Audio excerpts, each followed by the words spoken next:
Tem um tipo de sensação que é difícil explicar sem parecer meio exagerado, mas quem sente sabe exatamente do que se trata. Aquela sensação estranha no peito quando toca uma música antiga, cheia de sintetizador, ou quando você vê uma imagem meio granulada, com cara de fita VHS. Não é bem tristeza, mas também não é exatamente alegria, é mais como um deslocamento, como se por alguns segundos você estivesse em outro lugar, outro tempo, outra vibe. E o mais curioso é que muitas vezes esse tempo nem é o tempo que você viveu. Você nasceu nos anos 2000, 2010, cresceu com internet de alta velocidade, smartphone, streaming, e mesmo assim sente uma familiaridade estranha com os anos 80, como se tivesse passado por lá de alguma forma, como se tivesse vivido aquilo em algum canto da memória. Esse sentimento tem nome: anemoia. A anemoia é a nostalgia por um tempo não vivido. Aquele meme do Neymar nunca fez tanto sentido como vai fazer nesse vídeo. É um neologismo que descreve perfeitamente o que a geração Z e os millennials sentem ao consumir certas obras. E talvez um dos maiores culpados por disseminar esse sentimento seja apenas um show. Tem também Stranger Things, mas o foco aqui vai ser apenas um show. Lançado em 2010, o desenho de Quintal surgiu num momento de transição tecnológica, mas ao invés de olhar para o futuro, ele fincou os pés no passado analógico. Ele não foi apenas um desenho, ele serviu de ponte cultural e emocional. Muita gente conheceu os anos 80 não por documentários, mas pela rotina de Mordecai Rigby, pela música que tocava, pelos objetos, pelos jogos, pelos carros, pelas roupas, pelos cortes de cabelo absurdos. Tudo isso foi entrando no imaginário de quem assistia aos poucos, quase sem perceber. Quando você cresce vendo isso, o seu cérebro começa a confundir referência com lembrança. O desenho não se passa oficialmente nos anos 80, mas tudo ali é atravessado por essa cultura. E isso faz toda a diferença, porque ao ver personagens vivendo cercados por fitas cassetes e televisões de tubo em 2010, você entende aquilo como cotidiano, não como museu. Isso realmente é muito da hora, porque o desenho realmente te ensina como aquela época deveria ser sentida. E para entendermos por que isso acontece, precisamos olhar para os estudos sobre a nostalgia. A filósofa e crítica cultural Svetlana Boym, em sua obra clássica O Futuro da Nostalgia, divide esse sentimento em dois tipos fundamentais. O primeiro é a nostalgia restaurativa, que tenta reconstruir o passado exatamente como ele era, ou como achamos que era. É o desejo de voltar no tempo de verdade, algo que pode ser bem destrutivo. Mas o segundo tipo, que explica apenas um show, é a nostalgia reflexiva. A nostalgia reflexiva não quer voltar no tempo, ela sabe que o passado é inacessível e que a vida de Mordecai Rigby é uma fantasia. O que ela faz é saborear ela à distância. Ela foca na melancolia da perda e no prazer da estética. Quando você sente a Nemoya assistindo ao desenho, você está praticando a nostalgia reflexiva. Você está contemplando um estado de espírito que parece mais simples, mais tátil e menos barulhento que o presente. Existe também um conceito de ontologia, popularizado pelo filósofo Mark Fisher. Ele dizia que vivemos assombrados por futuros que nunca aconteceram. Para ele, a cultura pop parou de inventar o novo e começou a reciclar o passado porque perdemos a capacidade de imaginar um futuro diferente. E apenas um show é um exemplo perfeito de ontologia. Ele usa os escombros dos anos 80, como fliperamas, walkie-talkies, rock de arena, para construir um refúgio. Nós não sentimos saudade dos anos 80, sentimos saudades do futuro que as pessoas daquela época imaginavam. Um futuro onde a tecnologia era divertida e mecânica, não fria e algorítmica. Por isso que os objetos em apenas um show acabam por funcionar como âncoras emocionais. Pense nos videogames que eles jogam. Não são jogos modernos, com mundos abertos infinitos e microtransação. São jogos de 8 bits, onde você tem 3 vidas e se perder, acabou. Isso cria uma imagem muito específica de lazer, nesse caso um sofá da sala ou um fliperama, e não em todos os lugares ao mesmo tempo como o celular. Os carros seguem a mesma lógica. São quadrados, beges, meio cafonas. Eles não passam status, eles passam a sensação de que a vida não precisava ser tão aerodinâmica. As roupas são camisetas simples e jaquetas jeans. Ninguém estava tentando impressionar ninguém. Óbvio que tinha a moda da época, mas eu estou falando da sensação que o desenho tenta transmitir. E claro, a música. Como o desenho conseguiu os direitos de clássicos como Forever Young ou We Are The Champions é um mistério orçamentário, mas o efeito foi realmente incrível. Quando você ouve Forever Young dentro de um contexto do parque, a música deixa de ser um clássico do rádio e vira um hino de uma juventude. O desenho deu um contexto emocional para uma geração que nunca tinha ouvido Alphaville. Ele ensinou que aquela música é o som de um pôr do sol no parque, de uma amizade que você não quer que mude. E talvez a coisa mais importante em apenas o show seja o fato dele ter capturado o conceito de intervalo. Na psicologia, psicologia, existe uma fase chamada adultez emergente, que é aquele limbo entre os 18 e os 29 anos, onde você não é mais uma criança, mas ainda não se sente um adulto de verdade. E isso combina muito bem com Mordecai e Rigby por motivos óbvios. Eles vivem no que chamamos de tempo suspenso. No parque, o tempo não é medido por produtividade, mas por vibe. Eles passam o dia tentando evitar o trabalho, fazendo brincadeiras que colocam o parque em risco, coisas que faz parecer que eles estão bem despreocupados com a vida, mesmo sendo adultos. Claramente essa vida soa irresponsável pro sistema capitalista moderno, mas emocionalmente dá pra dizer que é um abrigo. Vivemos em uma era de exaustão constante, como descreve o filósofo Byung-Chul Han, visto que somos cobrados para sermos produtivos 24 horas por dia, mas o parque de apenas um show é o oposto disso. É um lugar subutilizado, com grandes espaços que não tem muita coisa além de árvores, onde nada de útil acontece de verdade, a não ser as coisas doidas que Mordecai e Rigby se metem, mas a Anemoia surge justamente desse contraste. Sentimos falta de um mundo onde não fazer nada não era um pecado capital. A estética dos anos 80 no desenho reforça isso, porque no nosso imaginário, aquela foi a última década antes da internet transformar o tempo em uma mercadoria escassa. O pensador Jean Baudrillard falava sobre o simulacro, uma cópia sem original. Por isso, a sensação de Anemoia por apenas um show é a saudade de um simulacro. A gente não sente falta dos anos 80 com seus problemas sociais e crises econômicas. A gente sente falta da versão editada que o desenho nos deu. É um passado simbólico, é como se o desenho nos convidasse para uma festa de uma época que já acabou, mas onde a música ainda tá tocando. E isso é interessante porque nos dá uma identidade. Em um mundo globalizado e digital, onde tudo parece igual, os símbolos do passado, que nesse caso é o VHS, o sintetizador, o fliperama, oferecem uma textura que o presente não tem, e que mesmo assim a gente consegue perceber por tudo que a gente vê, seja em jogos, filmes, séries, tentando emular essa época. Algo que eu vejo bastante nos jogos indies, eles tentando emular essa época, principalmente nos jogos de terror. E mesmo assim eu vejo que muita gente ainda sente falta daquele filtro meio antigo, sabe? Que tem nas TVs de tubo da época. Por isso a psicologia explica que buscamos essas âncoras em períodos de instabilidade. Se o presente é incerto e o futuro parece sombrio, o passado, mesmo que não vivemos, torna-se o único território seguro. É o que chamamos de conforto vicário, obter prazer e segurança através da experiência de outro ou de outra época. No meio disso tudo, o desenho faz algo muito bom, que é deixar os personagens crescerem. Conforme a série caminha pro fim, o intervalo começa a fechar. Mordecai e Rigby começam a ter relacionamentos sérios, a pensar no que vão fazer na vida, a perceber que o parque não pode durar para sempre. E é aqui que a Anemoia dói de verdade, porque você percebe que a nostalgia não era pelo rádio de pilha ou pelo carro quadrado, era pela liberdade de poder adiar as decisões definitivas. O final de apenas um show é tão marcante porque ele aceita a passagem do tempo. Ele trata o amadurecimento como ele realmente é. Necessário, mas profundamente melancólico. No fim das contas, apenas um show não nos ensinou apenas a gostar de rock antigo ou de estética retrô, ele nos ensinou a processar o luto pelo tempo que passa. A anemoia que sentimos ao ver a série é uma resposta honesta a um mundo que, convenhamos, tá muito acelerado. Sempre lembramos do passado como uma época onde podíamos errar à vontade, e é por isso que ele parece tão bom. E é por isso também que acabamos por ignorar completamente as coisas ruins da época. O desenho serviu como uma memória coletiva, para uma geração que precisava de um lugar para descansar da pressão da modernidade. Você sente saudade daquela vibe ou ainda sente quando assiste a esse tipo de animação, série, filme? Não se sinta estranho. Não é uma nostalgia falsa. É apenas a sua alma reconhecendo que o ser humano precisa de um tempo sozinho, de falhar, de amizades imperfeitas e de um pouco de silêncio analógico para ser feliz. Pode ser que aquele tempo nunca tenha sido nosso. Pode ser que os anos 80 de apenas um show nunca tenham existido na vida real. Mas a sensação que eles deixaram, o conforto daquele parque, o som daquela música e a certeza de que um dia comum, entre aspas, né, era o suficiente, essa sensação é a coisa mais real que temos. Aprendemos a sentir falta de um mundo que só existiu como sensação, e talvez no fundo seja para isso que a arte serve, para nos dar lembranças de lugares onde nunca fomos, mas que por algum motivo chamamos de casa.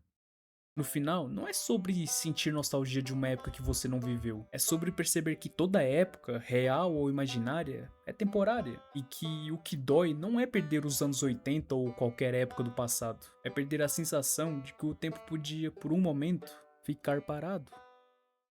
Existe uma natureza silenciosa em apenas um show, uma natureza que não se revela de imediato. Ela está escondida sob o barulho dos lasers, das batalhas interdimensionais, dos demônios e dos videogames amaldiçoados. Está nas esquinas do parque, onde a rotina e o absurdo convivem como se fossem velhos amigos. À primeira vista, parece mais um daqueles desenhos malucos que passam na TV, com piadas rápidas, tramas surreais e personagens que desafiam a lógica. Mas quem presta atenção com carinho, descobre que esse show, tão caótico e frenético, tem um coração imenso e que ele bate devagar, porque apenas um show nunca foi só um show, sempre foi o que significa crescer, não como adolescentes se tornando adultos, como já vimos em tantos outros desenhos, mas como adultos tentando aprender a ser adultos. E esse é o diferencial poderoso e comovente que torna esse desenho tão especial. A maioria dos desenhos animados apresenta protagonistas crianças ou adolescentes, porque é uma ideia de que crescer é um processo que termina na entrada da vida adulta, mas apenas um show desconstrói essa ideia com delicadeza. Ele nos mostra que amadurecer não tem uma linha de chegada, que mesmo quando você já tem um emprego, responsabilidades, boletos e dores nas costas, ainda pode não ter ideia do que está fazendo. Mordecai e Rigby não está tentando virar adultos, eles já são,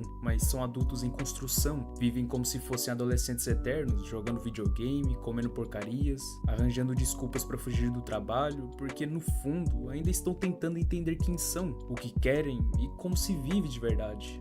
Essa tentativa, esse tropeço constante e verdadeiro, é o coração de toda a série, e é isso que torna mais interessante e tocante do que muitas histórias sobre amadurecimento. Mordecai é uma daquelas pessoas que carrega a melancolia de quem sente demais, mas não sabe se expressar. Ao longo da série, ele tenta navegar nesse mundo dos relacionamentos, do trabalho e da responsabilidade emocional, e ele erra. E erra muito. Ele se apaixona, se frustra, se sabota, se culpa. A forma como ele lida com Margaret e depois com CJ é uma das partes mais humanas do desenho. Não porque é perfeita, porque de fato não é, mas porque é falha. Mordecai é imaturo, confuso, às vezes egoísta, mas tudo isso o torna real. Ele é como qualquer um de nós, tentando não estragar tudo sem saber exatamente como fazer isso. Com Margaret, Mordecai vive aquela paixão idealizada, carregada de nervosismo, onde cada gesto parece decisivo. A forma como ele hesita em dizer o que sente, como teme perder a amizade, é dolorosamente verdadeira. Depois com CJ, vemos ele tentando algo mais direto, mais espontâneo,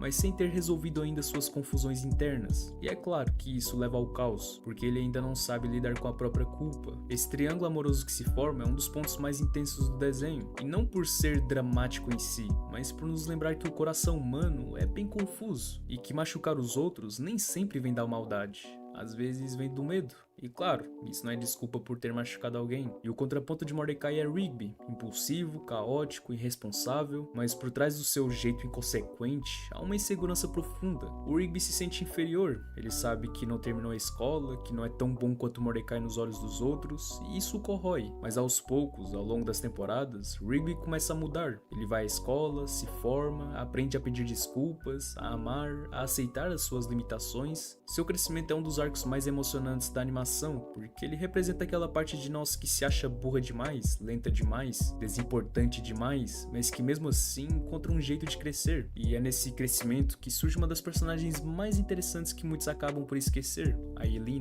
Ela no início é bem tímida, quase que invisível, mas ela vai se revelando como uma presença suave, sólida. A Eileen não é espetaculosa, não entra em cena com piadas escandalosas, nem grandes reviravoltas. Ela chega devagar, com cuidado, mas é exatamente isso que a torna tão especial. Ela não quer mudar o Rigby, ela vê quem ele é, com todos os seus defeitos, e mesmo assim acredita nele. A relação dos dois floresce sem pressa, com respeito, com pequenas demonstrações de afeto, como deveria ser. Não é sobre paixão avassaladora, mas sobre companhia verdadeira. É uma das poucas histórias de amor em desenhos animados que realmente parece saudável e nada forçado.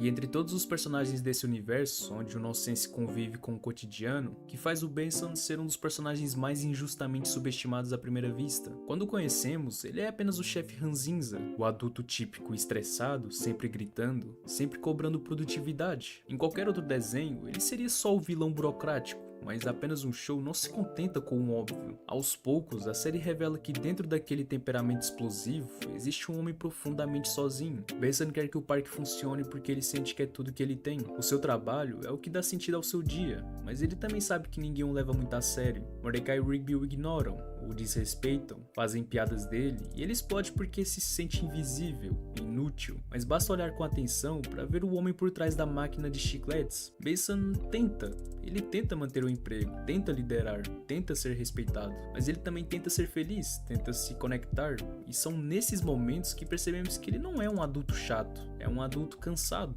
um adulto tentando segurar tudo enquanto tudo escapa. Quando Benson se apaixona, vemos um lado seu que poucos conheciam, vulnerável, tímido, esperançoso, o episódio em que ele marca um encontro e tudo dá errado pode parecer apenas mais uma comédia de erros, mas por trás das piadas, há um homem tentando encontrar algum carinho em meio ao caos. Ele quer amar e ser amado, mas não sabe como equilibrar isso com a sua necessidade de controle, como se ele estivesse dizendo para ele mesmo que se ele abrir, as coisas vão desmoronar. E é esse dilema que torna o Benson tão real, o medo de que ao baixar a guarda, tudo desmorone.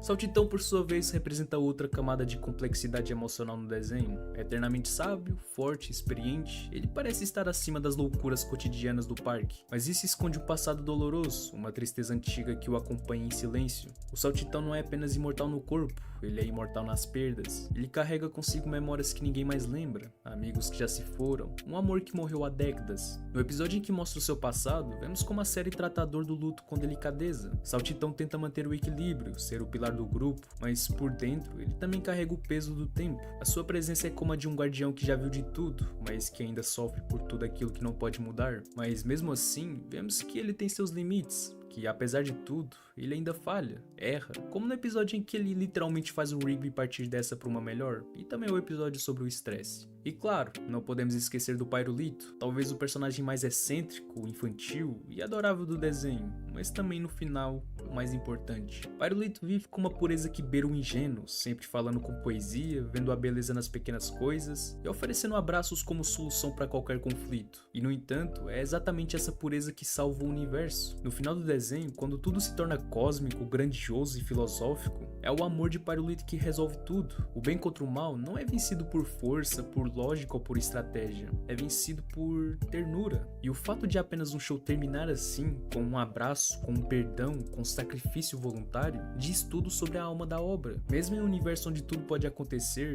o que realmente importa é como tratamos uns aos outros.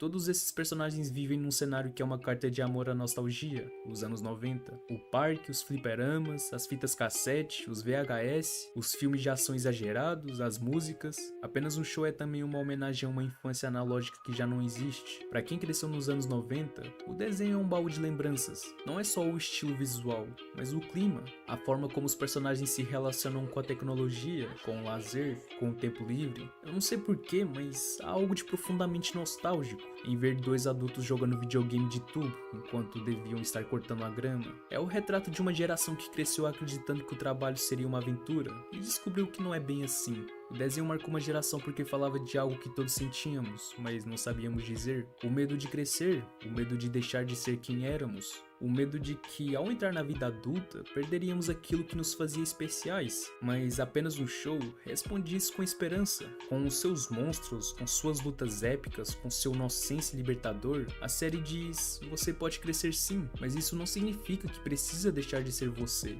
Você pode aprender, amar, errar, recomeçar e ainda jogar videogame no fim do dia. Talvez no fim das contas, seja esse o maior ensinamento do show, que a vida adulta não precisa ser uma prisão, pode ser uma aventura estranha, engraçada e absurda, pode ser difícil, mas também mágica, desde que você tenha amigos por perto, desde que você não se esqueça de quem você é. E por isso não, apenas um show nunca foi apenas um show, foi um abraço disfarçado de comédia, de bizarrices, algo para nos lembrar de que crescer dói, mas não precisa doer sozinho, uma história sobre amadurecer do jeito mais estranho possível, mas ainda assim, amadurecer. A amizade é talvez um dos vínculos mais desejados e romantizados da vida humana. Diferente dos laços familiares, que muitas vezes nascem do acaso genético, e dos relacionamentos amorosos marcados por expectativas específicas, a amizade se constrói em liberdade, já que escolhemos os amigos. E é exatamente por isso que esperamos que eles nos escolham de volta, espontaneamente, com sinceridade, sem interesses ocultos. Mas o que acontece quando o afeto se transforma em moeda de troca? Quando o gesto generoso se contamina pelo cálculo? Em algum ponto, a amizade deixa de ser troca de cuidado e vira uma negociação emocional, e é aí que nasce o egoísmo disfarçado de companheirismo. O egoísmo numa amizade não precisa gritar, manipular ou agredir para dominar o outro. Às vezes, tudo o que ele precisa é de um sorriso cínico e uma lista de favorzinhos pendentes, favores que supostamente deveriam ser pequenos atos de boa vontade, mas que se acumulam, se cobram e, como veremos nesse episódio, tomam proporções apocalípticas, literalmente. E se tem um episódio que encara o lado mais tóxico da amizade entre Mordecai e Rigby em apenas um show, é o episódio Me Faça um Favor. A ideia central do episódio é até simples, um jogo de favores onde um faz algo pelo outro e em troca fica com o direito de pedir um favor depois. Parece até algo inofensivo, mas o que começa com pequenos pedidos vira um cabo de guerra de ego, chantagem emocional e sabotagem. E como estamos falando das primeiras temporadas de apenas um show, com certeza é com Rigby liderando essa bagunça toda. Logo de cara vemos como os dois tratam o jogo como uma brincadeira idiota e exagerada. Eles pedem coisas totalmente dispensáveis, como passa o controle, vira a página da revista ou seca minha mão. Isso já mostra o quanto eles são imaturos e preguiçosos, mas o problema não é nem a infantilidade, é o fato de que eles não têm um limite. Mesmo quando o Saltitão avisa que abusar dos favores pode ter consequências ruins, eles ignoram completamente. Então o episódio muda quando Eileen convida Rigby para jogar minigolf. Não é exatamente um convite romântico, até porque ela deixa bem claro que seria algo em grupo, com Mordecai e Margaret indo juntos, mas Rigby reage como se tivesse sido ofendido. Ele não quer sair com a Eileen e não se esforça nem para disfarçar isso. Ele a trata como um incômodo, como um obstáculo entre ele e a tranquilidade, mesmo que ela esteja apenas tentando criar uma conexão. Até aí, beleza, o Rigby tem todo o direito de recusar. O problema é que ele transforma esse direito num instrumento de chantagem. Mordecai, desesperado para sair com Margaret, praticamente se ajoelha e implora para que Rigby aceite o convite. E o Rigby, sendo Rigby, usa isso a favor dele, literalmente. Ele cobra 10 favores de uma vez, sabendo que isso dá a ele o poder de controlar a noite toda, e Mordecai aceita porque está cego pela possibilidade de ficar mais próximo da Margaret, e é nesse ponto que a relação dos dois começa a decair de verdade. Durante o encontro, Rigby usa seus favores não como favores, mas como armas. Ele sabota Mordecai o tempo inteiro, faz com que ele grite no meio do minigolf, surge Margaret com comida, faz ele passar vergonha no cinema, e o pior, ele faz tudo isso de forma consciente. Ele não está brincando ou sendo impulsivo. Ele sabe exatamente o que está fazendo e está se divertindo com isso. É aqui que o Rigby revela o lado mais mesquinho de sua personalidade. Ele não quer sair com Eileen, ok, mas ao invés de apenas cumprir o combinado e deixar a noite passar, ele transforma tudo numa missão pessoal de vingança passiva-agressiva. E isso diz muito sobre a forma como ele vê a amizade com Mordecai. Para Rigby, o relacionamento deles gira em torno de uma competição silenciosa, onde um tem que sair por cima, e se ele sentir que está perdendo, mesmo que seja só por estar numa situação que não queria, ele vai dar um jeito de reequilibrar o jogo, nem que seja afundando o outro junto. Depois de uma série de sabotagens, Mordecai finalmente explode e leva Rigby pra cozinha. Lá os dois brigam feio. Mordecai reclama que o Rigby está destruindo o encontro que ele tanto queria, e o Rigby responde com a frase que resume a sua visão de mundo. Por que usou seu favor pra estragar minha vida? Isso é patético, não é como se Mordecai tivesse feito um pedido absurdo. Ele só pediu que Rigby fosse educado com uma garota legal por algumas horas, mas Rigby trata isso como uma humilhação, como se fosse um trauma, e quando chega a hora do 10º favor, o Rigby exagera de vez. Ele faz um pedido tão absurdo e embaraçoso que nem mesmo Saltitão consegue apoiar. Mesmo assim, todo mundo do episódio, inclusive Saltitão, Benson, Pyrolito e até Margaret, tenta convencer Mordecai a aceitar, porque um favor é um favor. Mas aí entra uma das poucas atitudes realmente corretas do Mordecai no episódio. Ele se recusa, ele entende que há limites e que fazer algo tão humilhante só por obrigação não vale a pena. O que é mais cruel aqui é como o Rigby transforma um simples favor numa ameaça existencial. Quando Mordecai diz não, o universo começa a desmoronar, literalmente. A casa cai, o chão racha, basicamente o universo tá implodindo, sei lá o que tá acontecendo aqui. Não sei se foi proposital ou não, mas eu consigo ver como uma metáfora do desequilíbrio que surge quando a amizade entre eles se baseia em chantagem e manipulação. Quando você constrói um relacionamento em cima da troca de favores egoístas, mais cedo ou mais tarde tudo desaba. No fim, Mordecai cede, ele faz o tal favor, e o Rigby ainda grava tudo, edita e mostra pros outros como se fosse um troféu. Ele não apenas humilha o Mordecai, ele transforma isso num espetáculo. E quando Mordecai com razão explode de raiva e diz que não quer mais ser amigo dele, Rigby ainda tenta bancar o bonzinho quebrando a fita, como se isso apagasse tudo o que ele fez. Mas ali já é tarde demais, a relação dos dois estava desgastada muito antes do episódio. Esse evento só deixou evidente o quanto ela é desequilibrada. É impossível assistir esse episódio e não se incomodar com o quanto o Rigby é egoísta. Ele nunca pensa no outro, ele só age com base no que quer evitar, ou no que pode ganhar. Ele trata as pessoas como ferramentas, até Mordecai, que é o seu seu melhor amigo. E isso é ainda mais frustrante quando a gente lembra que o Mordecai vive quebrando galhos pro Rigby, protegendo ele do Benson, cobrindo pelos erros dele, tentando incluí-lo em tudo. E quando o papel se inverte, quando é o Mordecai que precisa de ajuda, o Rigby cobra um preço alto e ainda desdenha em cima. Mas o episódio também diz algo importante sobre o próprio Mordecai. Ele aceita tudo isso calado até explodir. Ele tenta manter a paz, tenta fingir que não tá sendo manipulado. E no fim, acaba passando por cima dos próprios limites por causa de um interesse romântico. Ele se rebaixa, se humilha e ainda assim perde a noite, tanto com Margaret quanto com Rigby. Isso mostra que ele também tem dificuldades de impor limites e dizer não, mesmo quando está sendo maltratado. Mas no fundo, me faça um favor, é um episódio sobre como amizades desequilibradas podem ser destrutivas. Mordecai e Rigby vivem juntos, trabalham juntos, jogam videogame juntos, mas isso não significa que eles têm uma relação saudável. Na prática, a amizade deles é baseada em conveniência, dependência e sabotagem mútua. E quando os sentimentos reais entram na equação, como o desejo do Mordecai pela Margaret, ou o interesse romântico da Eileen pelo Rigby, tudo desmorona. E falo mais a respeito dessa amizade nesse vídeo, já é um pouco antigo, mas vale a pena assistir.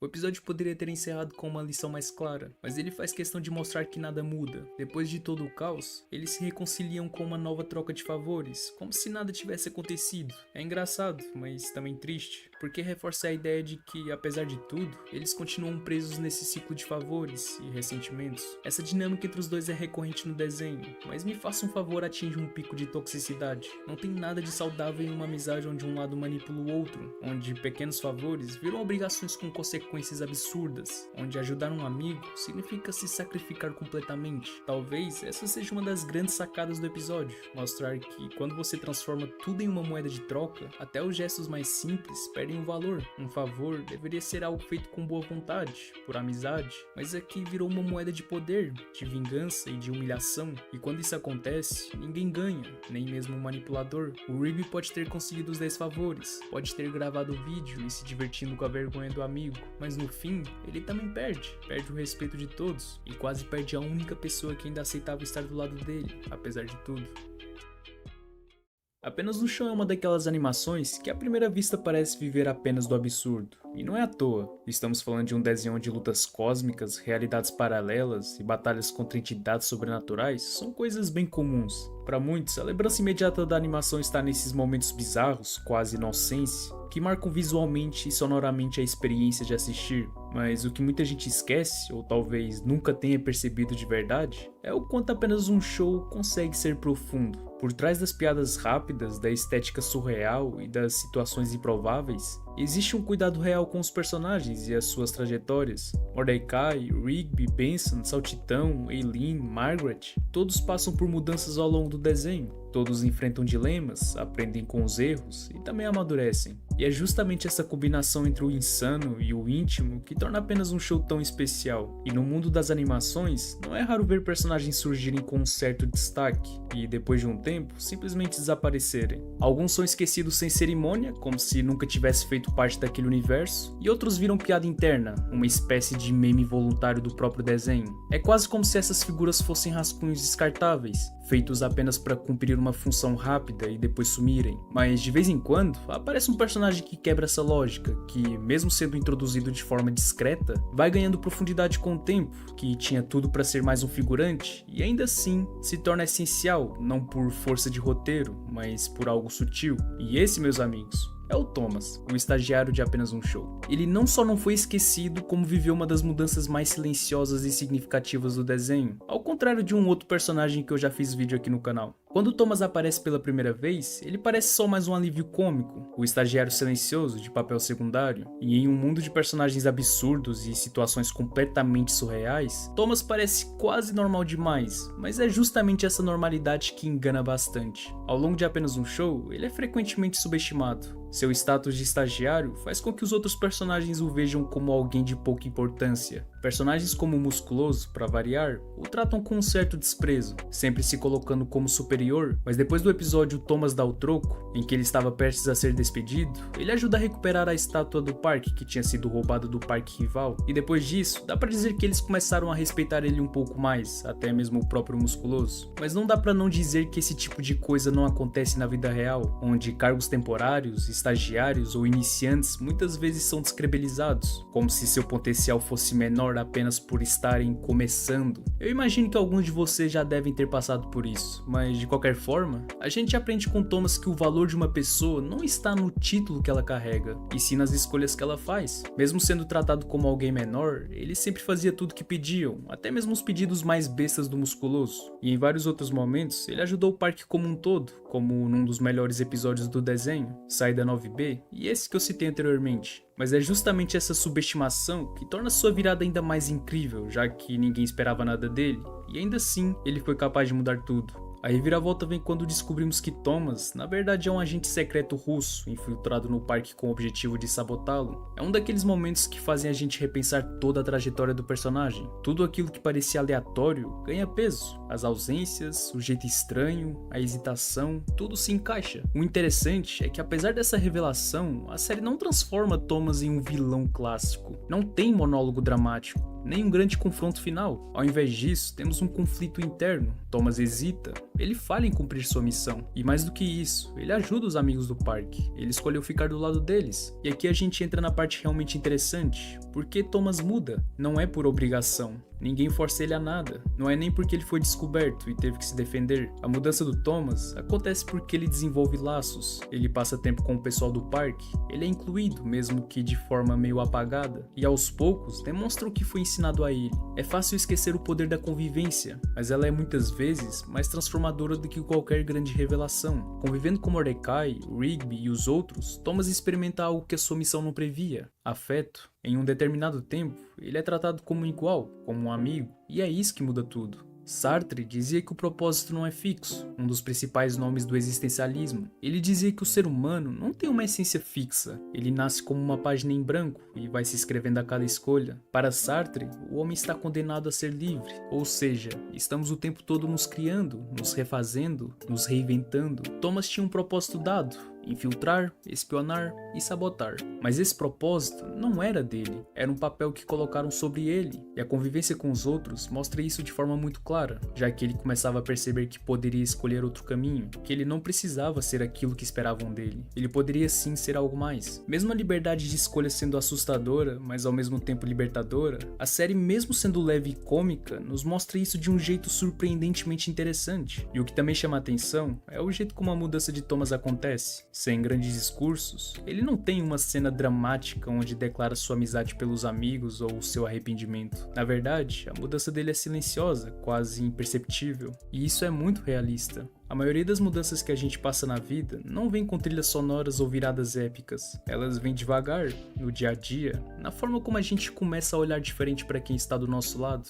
como a gente começa a se importar. E Thomas se importa, e isso já é o bastante para mudar tudo. Outro ponto filosófico importante que podemos tirar da trajetória do Thomas é essa ideia de que o ser humano está sempre em construção. O Thomas não se torna herói no final, ele também não vira o personagem principal, ele só muda. E essa mudança é o suficiente, porque mostra que não existe uma versão final de quem a gente é. A gente está sempre em trânsito entre o que fomos e o que estamos nos tornando. No mundo onde a gente é cobrado o tempo todo para ter um plano, um propósito, uma meta clara, apenas um show nos lembra que tá tudo bem mudar, que tá tudo bem abandonar um roteiro que foi escrito pra gente por outra pessoa. É só olharmos a mudança do Mordecai e Rigby, e até mesmo de outros personagens como a Eileen e Benson, isso para mostrarem como os vínculos que a gente cria têm o poder de nos salvar, como é o caso da relação do Rigby e Eileen, e também o contrário, em como esses vínculos podem nos tornar a pior parte de nós, que é o caso do Mordecai e Margaret. Bem, a verdade é que o Thomas não é o personagem mais carismático, nem o mais engraçado e muito menos o mais presente, mas talvez por isso mesmo ele seja tão interessante, apesar do seu plot surpreendente, que eu imagino que na época ninguém estava à espera. E no final, ele representa aquela mudança silenciosa que pode acontecer com qualquer um. Ele mostra que ninguém é apenas o papel que recebeu, que até os vilões têm camadas, e que com convivência, afeto e liberdade, até os piores planos podem ser deixados de lado. No final das contas, talvez o maior poder de apenas um show não seja o humor absurdo ou as batalhas cósmicas, mas sim a capacidade de mostrar que por trás de tudo isso, as pessoas mudam, e mudam umas às outras. Honestamente, tudo isso que eu falei nesse vídeo poderia ter sido sobre o Fantasmão, mas infelizmente faltou aquele pouco a mais, aquele desfecho que o Thomas teve, até porque muitas vezes acontece que um personagem pode ser legal, mas se tiver um final ruim, as pessoas vão apenas lembrar desse final. E acho que é por isso que as pessoas lembram do Thomas como um personagem legal, ao contrário do Fantasmão. Um teve um final legal e o outro foi apenas esquecido. Mas e aí? Quem foi que já mudou o rumo da sua vida só por ter estado do seu lado por um tempo? Conte aí nos comentários. E lembre-se, às vezes, ser amigo de alguém é o que impede essa pessoa de seguir um caminho que ela nem queria, mas achava que era o único possível.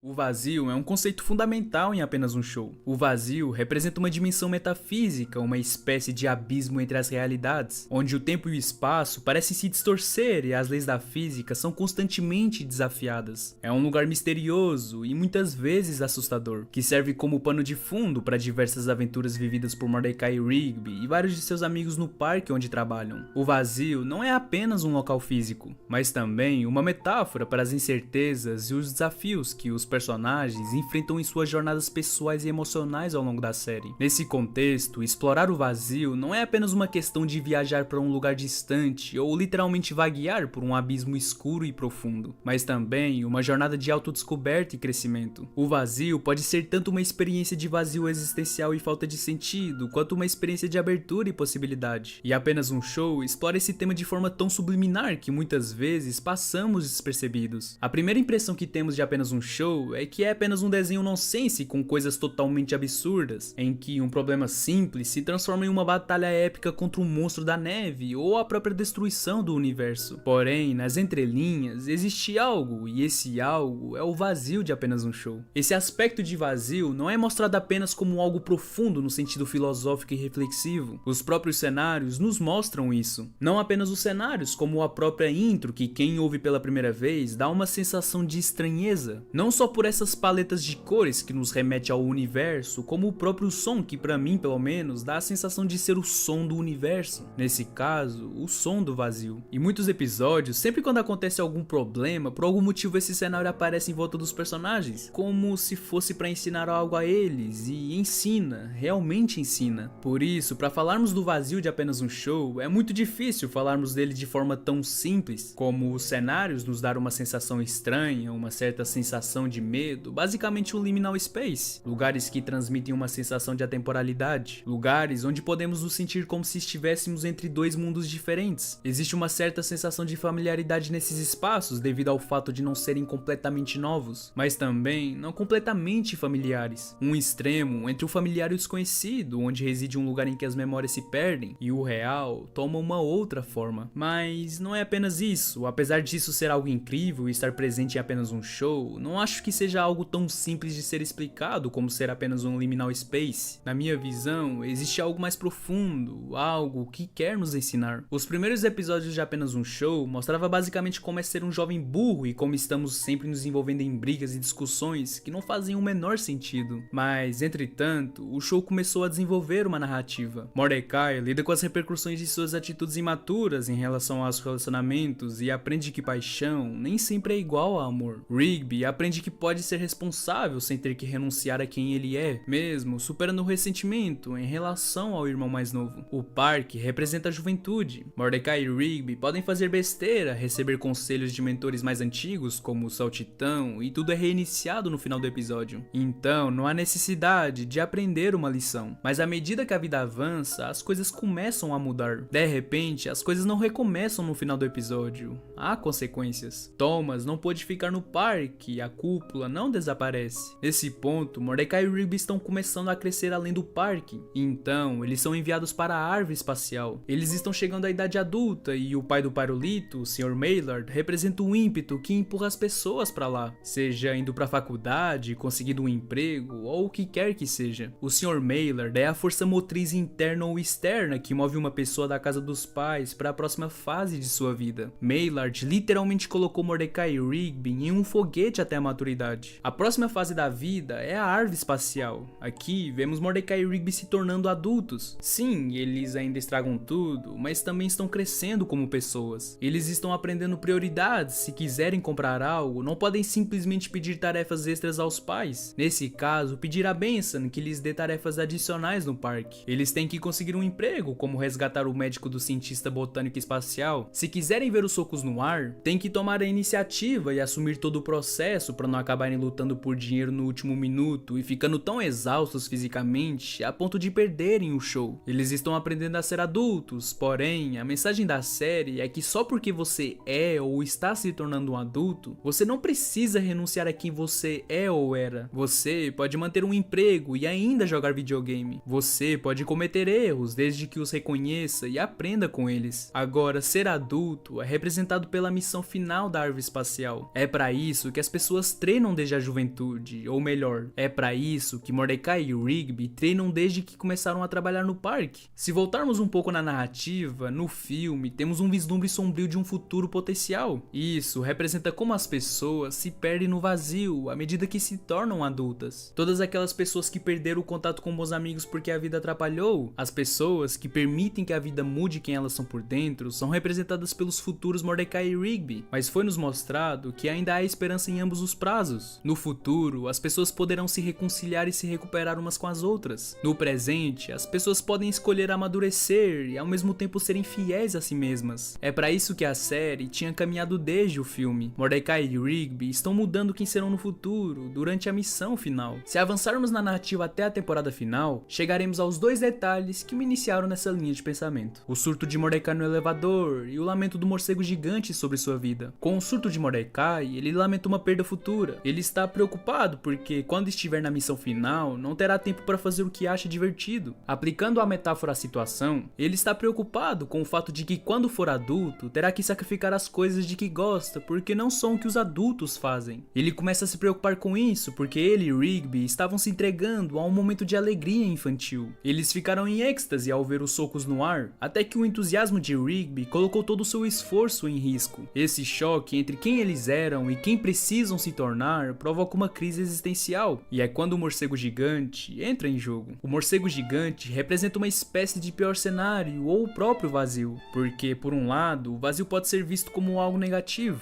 como uma falta ou ausência, e por outro lado, o vazio também pode ser entendido como uma fonte de potencialidade e liberdade. O vazio pode ser tanto uma experiência de vazio existencial e falta de sentido, quanto uma experiência de abertura e possibilidade, mostrando que são formas de como a vida adulta poderá se desenrolar. O vazio está presente em nossa experiência cotidiana. Todos nós já experimentamos momentos de vazio, de falta de sentido ou de propósito. Esses momentos podem ser desconfortáveis e desafiadores, mas também podem ser oportunidades para a reflexão e o crescimento pessoal. O vazio nos lembra da importância de buscar significado em nossas vidas e de nos conectar com os outros e com o mundo ao nosso redor.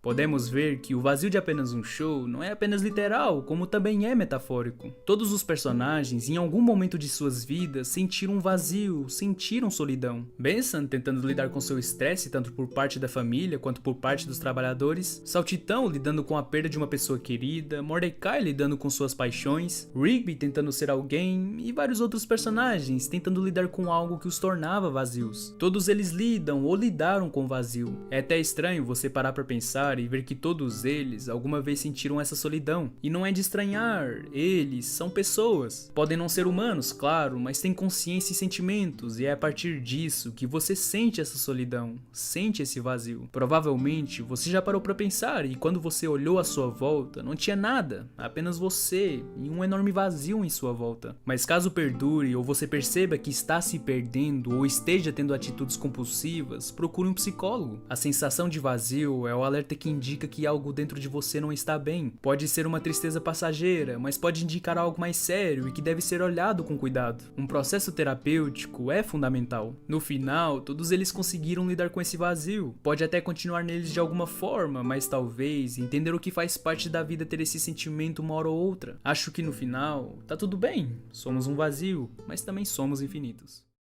CJ, quero te dizer uma coisa. Mordecai, pode parar. Eu já sei o que vai dizer, não precisa. Não sabe quem é sua alma gêmea? Toma. Opa, e aí pessoal? Eu sei que há muito discurso sobre a maneira como apenas um show lidou com o romance e a frustração dos fãs sobre o comportamento de Mordecai e a sensação de que muito disso era inútil quando ele não acabou com Margaret ou CJ. É definitivamente um aspecto frustrante da série para a maioria, mas de modo geral, acho que é um aspecto importante da série. Olhando para todo o arco da série, vemos dois preguiçosos cujo principal traço de personalidade era se esquivar da responsabilidade pessoal, eventualmente se transformando em pessoas maduras e competentes, capazes de reconhecer e enfrentar suas próprias deficiências, e parte dessa transformação é cometer muitos erros. Gosto muito de CJ e Mordecai como casal, não necessariamente porque eu queria que eles fossem o fim do jogo, mas porque isso permitiu que Mordecai saísse da situação em que se encontrava quando perseguiu Margaret pela primeira vez. Muito de seu comportamento naquelas primeiras temporadas veio de uma situação de insegurança e de colocar Margaret em um pedestal. Com CJ, ele viu que os relacionamentos românticos não precisam funcionar dessa maneira e muitas vezes atrapalham a verdadeira intimidade, colocando no caminho de um melhor senso de maturidade emocional. Independentemente de CJ ter sido um par romântico para esquecer outra, acho que está bem claro que Mordecai se sentiu mais confortável sendo ele mesmo com ela.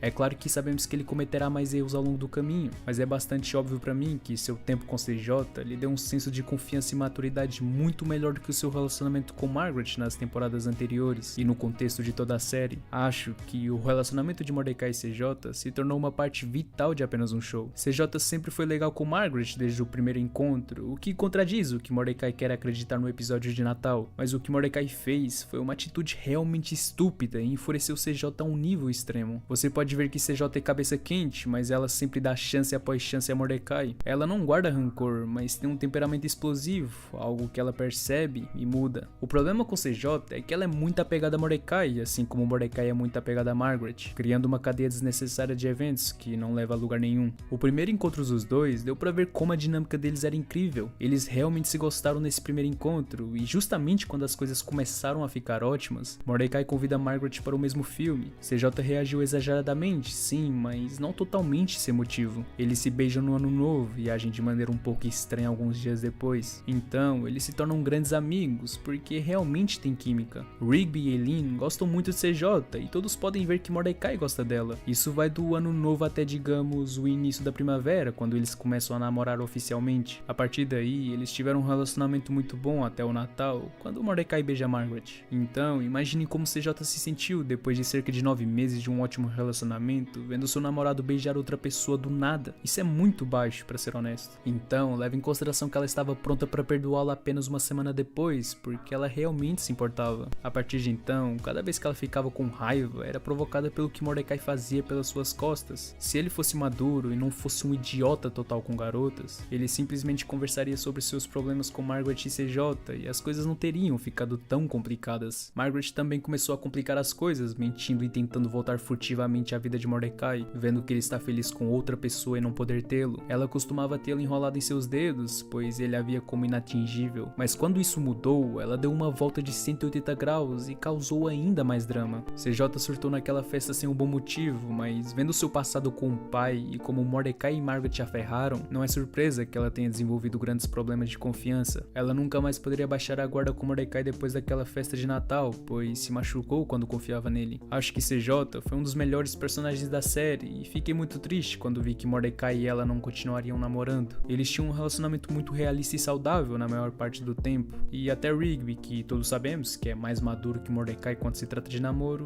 afirmou que CJ é muito mais legal que Margaret. Até mesmo aqueles guardiões das mensagens concordaram, e tenho certeza de que todos que trabalham no parque consideraram CJ melhor para Mordecai depois que ele e Margaret não deram certo. Com toda a honestidade, CJ era um bom personagem, não faz sentido como ela foi completamente retirada do programa e nunca mais contatou Mordecai ou qualquer pessoa. Ela teve uma boa química com ele e todos seus amigos, mas devido a como Mordecai é confuso quando se trata de relacionamentos, ele simplesmente teve que jogar isso fora ao invés de deixar o relacionamento florescer. Eu vi pessoas falando sobre como CJ era desequilibrada e perigosa por causa do famoso incidente do helicóptero, e pareceu até que foi o único momento nesse programa em que as pessoas pareceram jogar a lógica de apenas um show pela janela, porque isso simplesmente ajuda no argumento de que CJ é uma pessoa má. Então deixe-me explicar do jeito que eu vi. Antes de CJ desenvolver essa atitude levemente controladora em relação a Mordecai e Margaret, ela só havia vivenciado o romance deles em 2 cenas. No primeiro, ela não estava namorando oficialmente Mordecai, mas estava saindo com ele e foi convidada para ir ao cinema antes de encontrar Mordecai convidando Margaret para o mesmo filme. Na segunda vez, ela encontrou os dois literalmente se beijando. Isso seria o suficiente para quebrar a maioria das pessoas na vida real. Pense na sua grande paixão na vida e me diga que você é uma pessoa grande o suficiente para superar 2 traições como essa. Mas adivinha, contra seu melhor julgamento, ela ainda deu uma chance a Mordecai. Ela compreensivelmente estava preocupada com o futuro dos dois, mas ainda estava disposta a perseguir alguém com quem ela havia desenvolvido um vínculo, porque se sentia feliz perto dele. Ela escolheu confiar nele e estava disposta a superar os obstáculos do triângulo amoroso à medida que se apresentavam. Sim, ela estragou tudo com o episódio do helicóptero ao presumir que Mordecai e Margaret estavam se vendo pelas costas, mas confessou seu erro no final do episódio. Não quero tocar muito no perigo que ela impôs aos personagens, até porque estamos falando de apenas um show. Eles estavam lutando contra o demônio de videogame que quase destruiu o parque e assassinou pessoas nos primeiros 30 minutos de execução. Saltitão, sem dúvida o personagem mais sensato da série, assassinou acidentalmente Rigby em um episódio, e só o reviveu porque ele mesmo desafiou a morte. Não é justo exigir que CJ tenha padrões mais elevados do que o elenco principal. Depois dessa confusão, ela agiu para tentar consertar as coisas. Não sei quantos de vocês aqui tentaram marcar um encontro duplo genuíno durante um período difícil em seu relacionamento envolvendo um ex. Assim, eu não, mas imagino que seja algo muito difícil. É preciso uma alma madura para tentar fazer as pazes de forma tão séria e honesta, mas CJ conseguiu fazer isso. Depois disso, ela descobre que Margaret mentiu sobre o relacionamento em que estava e fez com que ela confessasse que ainda sentia algo por Mordecai. Ela ainda deu a Mordecai a oportunidade de provar que ele havia superado Margaret, apesar de toda a confusão desnecessária com a qual ela teve que lidar em seu relacionamento anterior. No final, ela nem foi apontada no discurso que Mordecai fez no casamento de seu amigo enquanto ele a abandonava. Sim, ela tem falhas, mas mostra mais tentativas de crescer como pessoa do que literalmente qualquer personagem principal de toda a série. CJ merecia muito mais do que Mordecai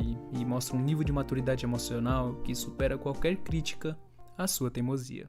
Caso vocês não saibam, nos últimos meses foi falado sobre a volta de apenas um show e decidi hoje conversar com vocês a respeito dessa volta, se faz sentido ou não, mas antes disso, é melhor passar a informação completa, né? Até porque imagino que tem pessoas que nem sequer sabiam que apenas um show poderia voltar. E bem, durante o festival na França, a Warner Bros. E o Cartoon Network anunciaram uma nova animação de apenas um show, e até agora sabemos que será algo novo e que o criador de apenas um show, James Garland Quintal, está novamente envolvido. Ainda não tem um título oficial, não foi mostrado detalhes da história, e não sabemos ainda se Mordecai e Rigby serão protagonistas ou se estarão até mesmo presentes na animação, mas foi falado que sim, vai ter personagens da série original. Mas agora eu te faço a questão: faz sentido a volta de apenas um show? Bem, para ser sincero, não precisa de uma continuação, até porque o desenho terminou bem. E convenhamos que sabemos muito bem o motivo do porquê vai voltar. Como falei no vídeo sobre a Cartoon Network, os desenhos atuais estão em declínio e perdendo audiência. E reviver desenhos e séries antigas, usar da nostalgia das pessoas, talvez seja uma solução para o mercado voltar em alta. Só vermos o sucesso de Fiona e Cake e agora a volta de Todo Mundo Odeia o Chris, só que animado. Mas por mais que não precise, não posso negar que gostaria sim de ver mais sobre apenas um show, mais desse universo bizarro e esquisito. O fato dessa nova série talvez não ser protagonizada por Mordecai e Rigby seja até que legal, até porque seus arcos já foram fechados e que por sinal gostei bastante do seu encerramento. Embora sim, podiam explorar mais o relacionamento de Mordecai com Steph, já que na série não foi mostrada nada praticamente. E seria incrível vê-lo em um relacionamento realmente saudável para mostrar seu crescimento e maturidade. Margaret era muito tóxica e CJ, embora fosse muito bom com ele estragou tudo sem nenhum tipo de conserto. Por isso sim, seria interessante ver todo o seu desenvolvimento até achar um relacionamento e toda a sua conexão com ela. E sobre o Rigby, sinceramente, ele foi o personagem com a melhor conclusão, então colocá-lo na série seria mais como um coadjuvante para o desenvolvimento de Mordecai, como um conselheiro, já que ele e Eileen têm um ótimo relacionamento, embora no desenho ele já dava esses conselhos para Mordecai. Mas eu teorizo que essa nova história possa possa ser contada muitos anos depois, e talvez em outra parte dos Estados Unidos ou até mesmo em outro país. Pode até mesmo ser em outro planeta, já que o world building de apenas um show se expande pelo espaço. Mas acredito que o foco vai ser na Terra, até porque se eles querem mexer com a nossa nostalgia, os acontecimentos bizarros têm que ser perto da gente, como foi antigamente. Eu suponho até que Mordecai e Rigby possam aparecer já velhos, e talvez vá ter muitas referências da cúpula e a luta do Pyrolito com seu irmão. Mas se tem um personagem que acredito e quero acreditar que apareça mais vezes nessa nova série, é o Saltitão. Ele é imortal, ele está sempre em todos os grandes acontecimentos de apenas um show, por isso ele estar presente agora não seria novidade, já que o próprio Quintal falou que vai aparecer personagens antigos, por isso seria realmente incrível ele ter um certo destaque. Na verdade, é uma ótima oportunidade de desenvolver personagens que antes não foram bem desenvolvidos ou não tiveram seus episódios de protagonismo, como o próprio Fantasmão, que sempre esteve ali, mas não estava realmente. Ele foi bastante ofuscado pelo Musculoso, mas o próprio Musculoso teve muito mais tempo de tela do que ele, e sinceramente, o Fantasmão parecia alguém good vibes, por isso acho que ele merecia um certo protagonismo a mais. Porém, o personagem que eu realmente quero ver nessa nova animação é o Tecmo. Sempre achei esse cara muito legal e estiloso, fora que ele também é amigo do Saltitão e também imortal. Ele apareceu com mais protagonismo em uns 2 episódios, e ele roubou sempre a cena quando aparecia. É um personagem com um background que pode muito bem ser explorado, não à toa eu tenho um vídeo sobre ele. Tem outros personagens legais que já vimos antes que pode aparecer, como o próprio Thomas, mas de todas, o Tecmo é o que eu mais gostaria de ver. Agora, falando no geral, acho que é uma série que pode ter sim potencial, e acho que não precisa ficar com medo de ser uma porcaria ou algo do tipo. Ainda mais, o próprio criador está envolvido, e também porque, querendo ou não, apenas um show é mais sobre ter criatividade em cada episódio do que ter uma lore super profunda e filosófica. Não que eu me importaria que essa nova temporada tivesse uma vibe mais adulta, visto que aqueles que assistiram apenas um show mais novos, a maioria hoje em dia é adulto. Mas como o desenho vai para Cartoon Network, eu duvido muito que vai passar do ponto, já que a série original já batia bem no limite do que a Cartoon Network costuma permitir. Mas no final é aquilo, tendo a bizarrice e maluquice da série original, onde uma brincadeira normal se torna a destruição do universo, sinceramente, já tá bom demais. É isso que eu imagino que todos nós queremos ver. É óbvio que existe aquela chance, aquele risco de uma continuação não manter seu padrão de qualidade e prejudicar a imagem do desenho original, mas a verdade é que a decisão final depende do equilíbrio entre o que o público quer, o que os criadores ainda podem oferecer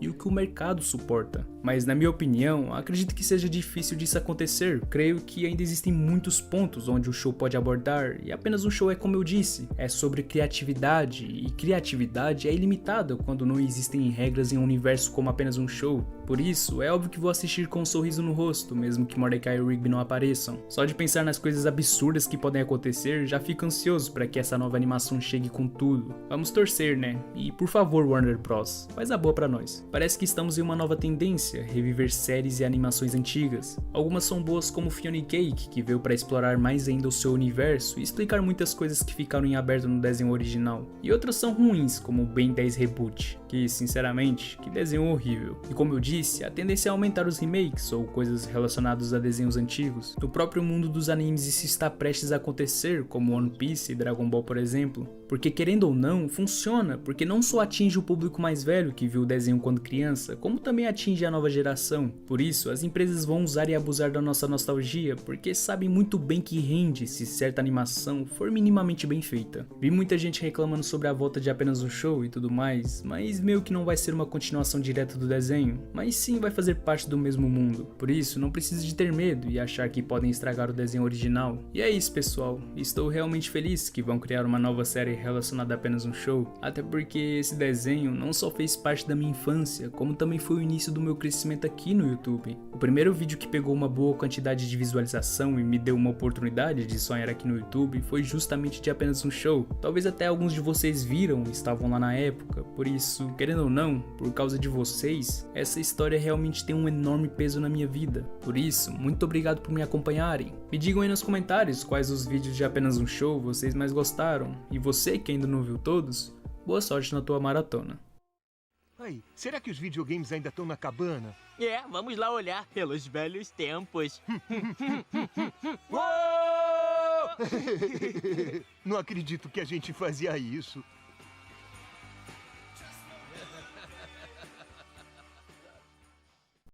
A vida é difícil. Eu só fiz isso para te fortalecer para quando eu partisse. Agora sabe a verdade, não é mais um musculoso garoto.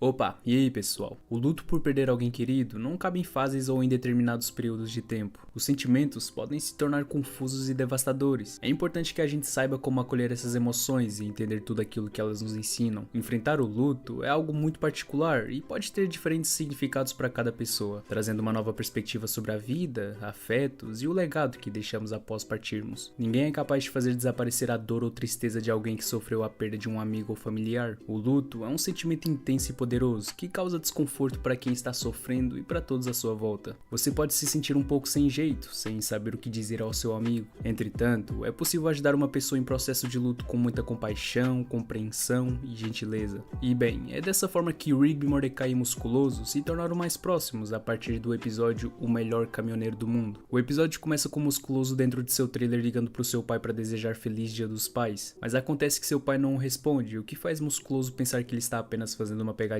Porém, seu irmão chega para dar a notícia que seu pai havia falecido. No funeral de Musculoso pai, após um breve surto ao contar a causa da morte de seu pai, Musculoso anuncia que, como tributo ao Dia dos Pais, ele irá ao ponto mais alto do hall da fama dos caminhoneiros para espalhar as cinzas do chapéu de seu pai. Benson então diz a Mordecai e Rigby para irem com Musculoso e dar esse apoio nesse momento difícil, já que o fantasmão não lida muito bem com mortes. Mordecai e Rigby, compreensíveis, aceitam ir. Os três estão dirigindo pela rodovia, onde Musculoso diz a Mordecai e Rigby para pará-lo se ele enlouquecer muito, já que ele tende a fazer isso quando está chateado. Então ele decide ligar o rádio, mas um dos botões do rádio acaba por quebrar, fazendo com que ele perca o controle do carro e da mente, até ser parado por Mordecai e depois pedir desculpas. Musculoso então conta a Mordecai e Rigby velhas lembranças de pai Musculoso e como ele adorava fazer pegadinhas nas pessoas. Vemos que seu pai fazia pegadinhas nele desde criança, até aos seus colegas caminhoneiros. Percebemos então de onde veio a famosa piada, a minha mãe. Ele conta como ele era o melhor caminhoneiro do mundo, já que ele sempre fazia check-in na estrada para falar com Musculoso e tocar a buzina para ele. Musculoso realmente tinha muito orgulho de seu pai e tudo o que ele fazia por ele. E lembrar desses momentos felizes com alguém que já se foi é uma ótima forma de passar a aprender a sorrir quando lembrar desses momentos, mas percebemos que afinal as coisas não eram bem assim. Mordecai, Rigby e Musculoso param em um local de caminhoneiros para que Musculoso possa usar o banheiro. Enquanto Mordecai e Rigby falam quão legal foi ver Musculoso se abrindo para eles e contando a relação com seu pai, outros caminhoneiros ouvem a conversa. Os outros caminhoneiros dizem que o Musculoso pai era apenas um operador de empilhadeira, e isso acaba por irritar Musculoso, mas depois de algumas tentativas de defender seu pai, ele percebe que foi enganado a vida toda e o faz ir para um campo onde dá um soco na foto de seu pai que ele havia fingido na parada dos caminhoneiros. Depois do surto do Musculoso, ele larga o quadro da foto e encontra um bilhete de seu pai. A nota é uma carta de desculpas que diz que ele sente muito por mentir e fazer pegadinhas no Musculoso durante todos esses anos. Percebemos que o pai de Musculoso fez tudo isso apenas porque seu filho o visse como um herói, como alguém digno de orgulho. Ele então pede que Musculoso faça mais uma coisa por ele, que é jogar as cinzas de seu chapéu no hall da fama dos caminhoneiros, como sua última pegadinha para se vingar dos caminhoneiros. Depois de lê-la, Musculoso mostra a carta para Mordecai e Rigby e decide realizar o último desejo de seu pai, mesmo ele não sendo um caminhoneiro. Ao chegarem lá, são parados por dois guardas que não permitam que espalham as cinzas e zombam do Musculoso. A princípio, Musculoso corre de volta pro carro, planejando desistir e falando sobre como ele e seu pai estão ferrados. Mas Musculoso lembra que um Sorenstein nunca estraga uma pegadinha e decide agir. Eles invadem os portões fechados e Rigby destrói os veículos dos guardas. Os guardas pedem ajuda para impedir que Musculoso espalhe as cinzas sobre o memorial. Enquanto Musculoso e os outros estão indo pro topo da colina, eles são emboscados por caminhoneiros fantasmas. Convenhamos que o episódio estava bastante normal até agora. Eles conseguem se livrar dos caminhoneiros fantasmas, mas então aparecem os caminhoneiros arrogantes de antes, exigindo que o Musculoso entregue a urna. O trio corre até a beira do memorial e Musculoso abre e joga a urna sobre a colina, liberando as cinzas do chapéu, que então se transforma em uma forma fantasma verde de Musculoso pai, agradecendo a Musculoso por ter realizado seu último desejo. No entanto, os caminhoneiros chegam ao topo e tentam atropelar o trio, mas Musculoso pai aparece e vira o caminhão morro acima, fazendo-o explodir. Musculoso pai então pede desculpas a Musculoso por mentir para ele todos aqueles anos. Musculoso o perdoa, mas os fantasmas caminhoneiros se aproximam do trio, mas o Musculoso pai afasta os fantasmas caminhoneiros do trio, dando-lhes a chance de escapar do hall da fama. No caminho de volta ao parque, Musculoso diz a Mordecai e Rigby que se divertiu muito e que vê Mordecai e Rigby como bons amigos, apesar da possibilidade de serem apenas idiotas um com o outro novamente. Mas suas pegadinhas e insultos foram principalmente apenas devido à forma como seu pai o ensinou a mostrar carinho e amizade. No entanto, Mordecai e Rigby estavam dormindo e não ouviram, e acabaram sendo acordados por um peido alto do Musculoso.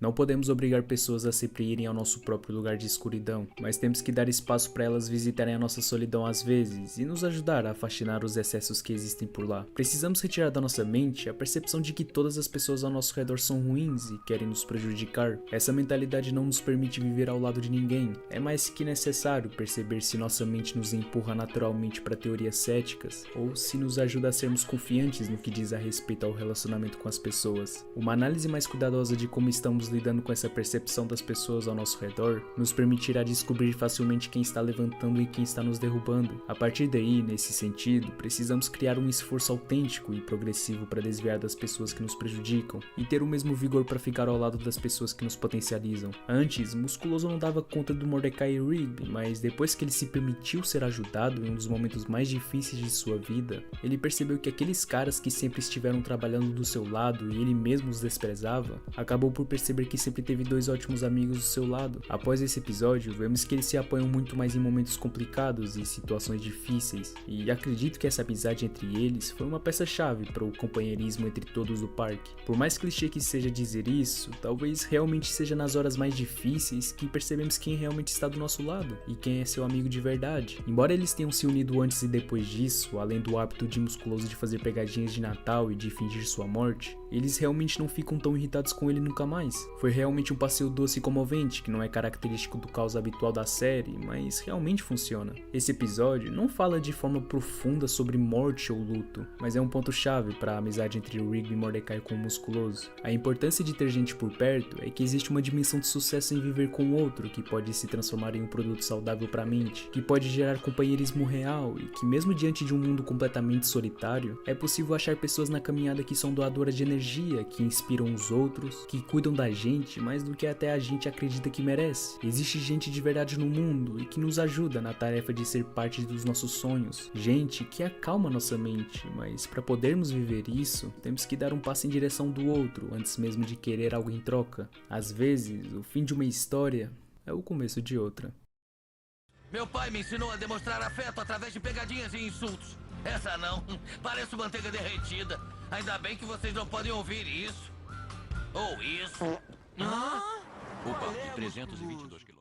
Muitas vezes nos encontramos encantados com personagens de desenhos animados, seja pela identificação com ele ou até mesmo por querer ser que nem ele. No entanto, é importante reconhecer que esses personagens, por mais cativantes que possam ser, são criações ficcionais com características que podem não se alinhar com os valores e aspirações da vida real, e um exemplo disso é Mordecai, um dos protagonistas principais de Apenas um Show. Embora Mordecai seja um personagem querido por muitos fãs, há diversas razões pelas quais alguém pode optar por não imitar suas atitudes e comportamentos na vida cotidiana, e como já fiz um vídeo sobre o porquê você não deveria ser igual a Margaret, nada mais justo que fazer outro vídeo, só que dessa vez falando do Mordecai. E mais uma vez, como expliquei no final do vídeo sobre a CJ, meus vídeos é sobre pessoas, sobre seres humanos e não um gênero específico. Claro que não são seres humanos e são apenas ficções, mas eles possuem características humanas e que muitas vezes nós mesmos conseguimos nos identificar. E é óbvio que, como Mordecai é um dos protagonistas, ele é melhor desenvolvido, ao contrário da Margaret. Por isso ele tem sua redenção, que nos faz ter mais empatia com o personagem. Dito isso, hoje vou explorar algumas das razões, destacando os aspectos de Mordecai que podem não ser desejáveis ou inspiradores para aqueles que busquem uma vida plena de realizações e relacionamentos saudáveis. Uma das áreas em que Mordecai enfrenta dificuldades é em seus relacionamentos pessoais, seja com seus amigos, no trabalho e principalmente amorosos. Embora seu relacionamento com Rigby tenha seus altos e baixos, ele nunca deixou de ver o Rigby como irmão, apesar de todas as brigas e tudo mais. Até porque, vamos ser sinceros, um dos motivos de Apenas um Show ser tão maluco assim é justamente por causa das brigas e discussões dos dois. Mas tirando isso em conta, sabemos que isso é uma amizade tóxica para ambos, mas que no final eles realmente se tornam mais compreensíveis um com o outro. Porém, até com os colegas de trabalho Mordecai mostrou não lidar muito bem com ele, seja ele saltitão, pairulito, musculoso e principalmente Benson. Cada um desses relacionamentos tem sua própria dinâmica única, refletindo diferentes aspectos da personalidade de Mordecai. Sua interação com Benson, por exemplo, muitas vezes envolve conflitos de autoridade e desafios profissionais, enquanto sua relação com o pairulito é marcada marcada por uma mistura de respeito e paternalismo. Porém, sabemos que Pyrolita é um cara mais de boa, porque não é ele que vai ficar zangado com Mordecai por ser um preguiçoso e deixar de cobrir suas tarefas, e sim Benson, que apesar de suas explosões que passam dos limites, dá pra entender o motivo dele ficar tão estressado em relação a Mordecai. E a preguiça é um dos motivos que faz Mordecai não amadurecer como pessoa, e pode parecer que não, mas isso afeta toda a sua pessoa, e talvez pode até explicar suas outras relações com as outras pessoas, e o porquê dele não saber lidar com as suas emoções. A preguiça prejudica a autoconfiança e destrói as possibilidades de pronta recuperação. A preguiça não é somente como algo enfadonho e monótono, podendo ir muito além do comodismo. Ela desestrutura o indivíduo, complicando ainda mais o quadro, porque bloqueia a percepção dos próprios deveres. É só ligar os pontos. Uma pessoa que tem preguiça de trabalhar, de fazer as tarefas do dia a dia, como iria trabalhar em si mesmo? Embora Mordecai seja inteligente e talentoso em muitos aspectos, Mordecai muitas vezes parece conter-se com uma vida de mediocridade e falta de ambição. Não que na minha visão seja algo totalmente ruim você não ter grandes ambições, mas tem muitas pessoas que precisam de ambição para seguir com sua vida, e ter um objetivo é dar mais razões para viver, e acho que era algo que faltava em Mordecai. Depois que ele não conseguiu seguir a sua vida de arte, parece que ele só se desligou e se deixou ir com a maré. Porém, depois de um longo tempo, ele finalmente conseguiu seguir com aquilo que sempre gostou. A falta de amadurecimento de Mordecai se manifestava em sua relutância em assumir responsabilidades, em enfrentar desafios pessoais. Ele muitas vezes evitava situações desconfortáveis ou desafiadoras, preferindo manter-se dentro de sua zona de conforto e evitar confrontos diretos, como quando ele literalmente preferiu voltar no tempo para apagar o momento embaraçoso com Margaret. E mesmo depois de ter feito isso, ele mesmo assim preferiu não fazer aquilo que ele realmente queria fazer, que era beijar Margaret.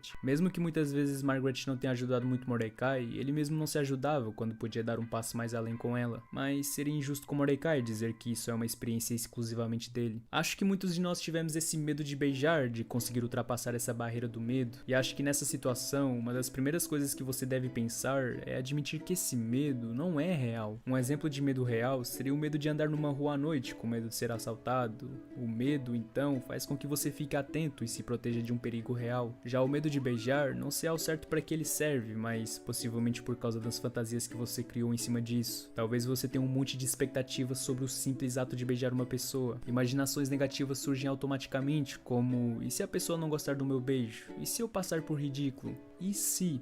Várias expectativas que não têm fundamento na realidade, e sim, são criações suas. Por causa dessas fantasias, o beijo pode ser considerado uma coisa bem ruim, ou como costumamos chamar, uma coisa aversiva. E você pode até dizer que ele tem 20 anos e não faz sentido isso. Bem, não sabemos se ele teve muitas relações antes da Margaret, mas a forma como ele age em relação a ela talvez demonstre que ele teve poucas ou nenhuma relação antes disso. Por isso acho que seja normal ele ter esse medo que normalmente é na casa dos 14 que sentimos. E como eu disse, provavelmente não é uma experiência exclusivamente dele. Deve ter muitas pessoas que mesmo depois dos 18 anos nunca sequer se relacionou com alguém. E bem, isso o impede de crescer e evoluir como pessoa, deixando-o preso em um ciclo de estagnação e inércia que o impede de alcançar seu pleno potencial. Mordecai é propenso a agir sem pensar nas consequências de suas ações, o que o coloca em situações complicadas e muitas vezes prejudiciais. Sua falta de autocontrole e discernimento o leva a tomar decisões precipitadas que podem ter efeitos negativos em sua vida e na vida daqueles ao seu redor. Isso cria tensões e conflitos que desafiam sua capacidade de lidar com as complexidades da vida adulta e o forçam a enfrentar as consequências de suas escolhas impulsivas. E como eu disse antes, isso é especialmente evidente em sua relação com Margaret, alguém que ele nutre sentimentos românticos. Desde o início da série, a relação entre Mordecai e Margaret é marcada por maus entendidos e frustrações devido à incapacidade de ambos de comunicar seus sentimentos de maneira eficaz. Mordecai muitas vezes se encontra incapaz de articular seus pensamentos e emoções, o que leva a conflitos desnecessários e a deterioração do relacionamento ao longo do tempo. E depois que Margaret vai embora e ele começa a se relacionar com CJ, vemos que Mordecai começou a evoluir como pessoa, começou a ser quem ele é de verdade. Porém, os pensamentos em relação a Margaret ia e vinha, e ele não sabia lidar com esses pensamentos, afetando ocasionalmente a relação dele com CJ. E essa confusão de Mordecai em relação a CJ apenas machucava cada vez mais a CJ, porque ela sempre dava espaço e tempo para ele pensar, para que a relação deles pudesse continuar. E acredito que isso é algo que acontece bastante nas relações, a pessoa dizer que está confusa confusa. Essa pessoa pode estar querendo dizer que não quer ter algo sério, mas ela não tem coragem para falar isso com todas as palavras. Muitas pessoas optam por conhecer várias pessoas, ficar, ter relações, na esperança de que nenhuma delas se apegue. Então, quando alguém se apega, ela tem medo de falar a verdade, ou seja, não sabe dizer eu não quero namorar você. Então, diz que está confusa e assim não tem que enfrentar a sua decepção e a realidade. Por isso, quando você está buscando algo sério e encontra alguém que gosta, não arrisque falar que está confuso, pois há a chance de perdê-la. Agora, se você não quer nada de verdade com ela e ao invés de assumir isso diz eu estou confuso, a esperança de que a relação esfrie ou então que a pessoa vá embora por falta de carinho, significa que te falta maturidade emocional e acho que foi isso que Mordecai fez. Por isso, não seja como Mordecai.